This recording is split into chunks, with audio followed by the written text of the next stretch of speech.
A person grows up when he is able to overcome hardships.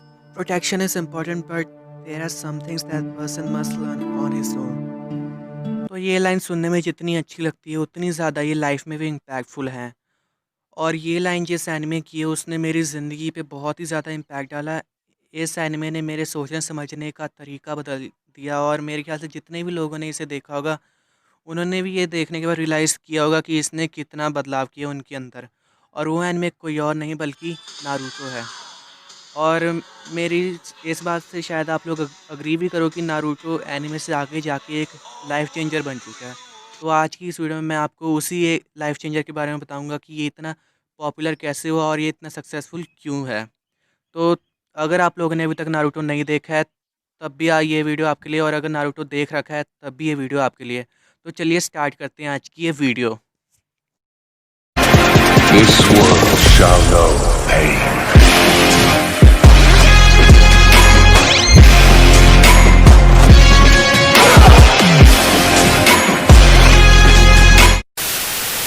अब बात करते हैं इस एनिमे के प्लॉट के बारे में। तो फिर दोस्तों, नारुतो एक शोनन एनिमे है जो कि पूरी तरीके से निंजा वर्ल्ड पे बेस्ड है।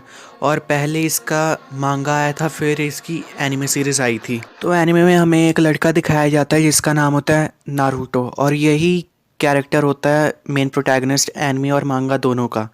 तो नारुतो एक विलेज में रहता था जिसका इंग्लिश में डब वर्जन में तो नाम हिडन लीफ विलेज है, पर जैपनीज मतलब ओरिजिनल वर्जन में देखा जाए तो कोनोहा के नाम से जाना जाता है। और ये जो नारुतो है ये कोई ऑर्डिनरी लड़का नहीं है, क्योंकि इसके अंदर नाइन टेल फॉक्स को सील किया गया है।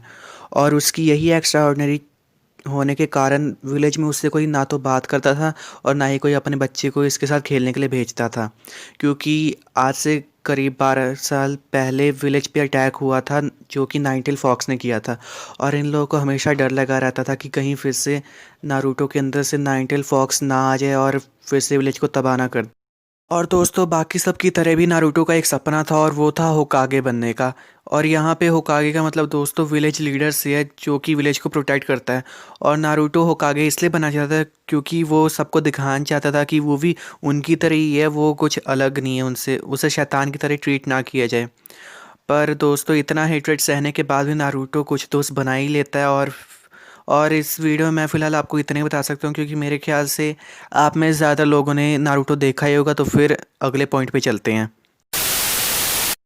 पॉइंट है कि नारुतो ने इतनी पॉपुलैरिटी और सक्सेस कैसे हासिल की। तो फिर नारुतो को डायरेक्ट किया था हयाटो डाटे या डेट नाम के किसी बंदे ने। और इसके प्रोडक्शन और एनिमेशन की बात करें तो इसे स्टूडियो पेरो या फेरोट, स्क्रीन पे देख लो जो भी लिखा है, उन्होंने इसे एनिमेट और प्रोड्यूस किया था। और ये जो स्टूडियो पेरोट है इसने बहुत से एनिमे बनाए हैं जैसे ब्लीच और ब्लैक क्लोवर। और इसके एपिसोड्स को पूरे जापान में एयर किया गया था टीवी टोक्यो नाम के चैनल पे। और 2002 को 3 अक्टूबर को नारुतो का फर्स्ट एपिसोड एयर हुआ था जापान में। और देखते ही देखते नारुतो जापान में कुछ ज़्यादा ही पॉपुलर हो गया, मतलब एक टाइप का मेन स्ट्रीम बन गया था जापान में। जापान में नारुतो को हर कोई देखता था, बच्चों से लेके बुढ़े तक। जब जापान के हर घर में कम से कम नारुतो तो टीवी पे आता ही था। और नारुतो के क्रिएटर्स ये देख के खुश हो रहे थे कि कम से कम नारुतो पॉपुलर तो हो गया। पर दोस्तों, ये तो सिर्फ शुरुआत थी, क्योंकि आगे जाके विज मीडिया नाम की एक जापानीज़ कंपनी ने नारुतो को इंग्लिश में डब करके उसे विदेशों में टेलीकास्ट करने का सोचा। और इसमें पहले उन्होंने 3 देशों में एयर किया जो कि थे यूएसए, यूके और ऑस्ट्रेलिया। और विज मीडिया ने नारुतो को डब करके यूएसए और कनाडा में 2005 में दिखाया, यूके में 2006 और ऑस्ट्रेलिया में 2007 में। फिर आगे जाके तो ये वर्ल्ड वाइड ही फेमस हो गया और फिर हर जगह इसे टेलीकास्ट किया गया। इंडिया में भी किया गया था पर जल्दी बंद हो गया। नारुतो की एनीमे तो फेमस होगी पर नारुतो की मांगा भी कोई पीछे नहीं रही। नारुतो की मांगा जैसा कि आप स्क्रीन पर देख सकते हो कि दुनिया में 4th बेस्ट सेलिंग मांगा है नारुतो की। और नारुतो की पूरी वर्ल्ड वाइड 250 मिलियन से भी ज़्यादा कॉपीज़ बिकी हैं। और इनमें से 150 मिलियन से भी ज़्यादा कॉपीज़ तो सिर्फ जापान में बिकी थी। और बाकी की जितनी भी 90 या 93 मिलियन कॉपीज़ जो थी वो यूएसए में बिकी थी। और दोस्तों, विज मीडिया की तो चांदी ही चांदी होने वाली थी पैसा ही पैसा होगा। क्योंकि विज मीडिया ने पहले नारुतो को डब किया था इंग्लिश में, जिसकी वजह से कंपनी तो बहुत ही फेमस होगी और मुनाफा भी बहुत कमाया, पर जो इसकी मांगा थी उसे भी विज मीडिया ने ही यूएसए में इंग्लिश में पब्लिश करके लॉन्च किया और उधर भी इसकी चांदी चांदी हो रही थी।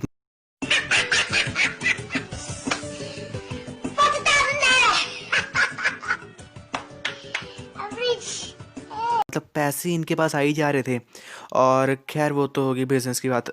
नारुतो को यूएसए में बहुत से शोज जैसे यूएसए टुडे और भी बहुत से शोज में नारुतो को one of the best selling मांगा बताया गया है। तो इस पॉइंट में फ़िलहाल इतना ही था। अब चलते हैं अगले पॉइंट पे जो कि है नारुतो द लाइफ चेंजर। जो कि मैं इतना कह रहा हूँ कि नारुतो लाइफ चेंजर है तो इसमें कुछ तो बात होगी। तो जिन लोगों ने नारुतो देख रखा है वो इस पॉइंट को स्किप कर सकते हैं, क्योंकि मेरे ख्याल से उन लोगों को पता होगा कि नारुतो में क्या क्या है जो लाइफ चेंजिंग है। तो फिर अगर जिन लोगों ने नहीं देखा है उन्हें मैं बताना चाहता हूँ कि नारुतो में हद से ज़्यादा लाइफ चेंजिंग चीज़ें हैं जिन्हें इस वीडियो में बताना तो बहुत मुश्किल है। इसके लिए मुझे शायद दूसरी वीडियो भी बनानी पड़ेगी। पर इन शॉर्ट देखा जाए तो नारुतो में बहुत सी चीज़ें, जैसे कि कभी भी किसी को देख के जज मत किया करो और अपने दोस्तों पे हमेशा भरोसा करो। और भी बहुत सी चीज़ें हैं, जैसे मेहनत करते रहो और कामयाबी हासिल होगी तुम्हें कभी ना कभी। तो फिर ये पॉइंट इतना ही छोटा है, इसके ऊपर मैं एक अलग से वीडियो बनाऊंगा। तो 8 नवंबर 1974 को जापान के ओकायामा नाम के शहर में एक आदमी का जन्म हुआ था जिसका नाम था मसाशी किशिमोटो। और यही है नारुतो के क्रिएटर और नारुतो के मांगा राइटर। तो दोस्तों मैं इनकी बहुत इज़्ज़त करता हूँ जब से मैंने नारुतो देखा, क्योंकि मैंने नारुतो देखा और मुझे एहसास हुआ कि नारुतो की स्टोरी और इसके कैरेक्टर की स्टोरी लिखने में कितना पता नहीं इन्होंने क्या किया होगा। और यहाँ तक कि मसाशी किशिमोटो ने खुद कहा था कि उन्हें नारुतो में एक कैरेक्टर की स्टोरी और उस कैरेक्टर को डेवलप करने में बहुत प्रॉब्लम हुई थी। और वो कैरेक्टर कोई और नहीं बल्कि सास्के उचिहा है।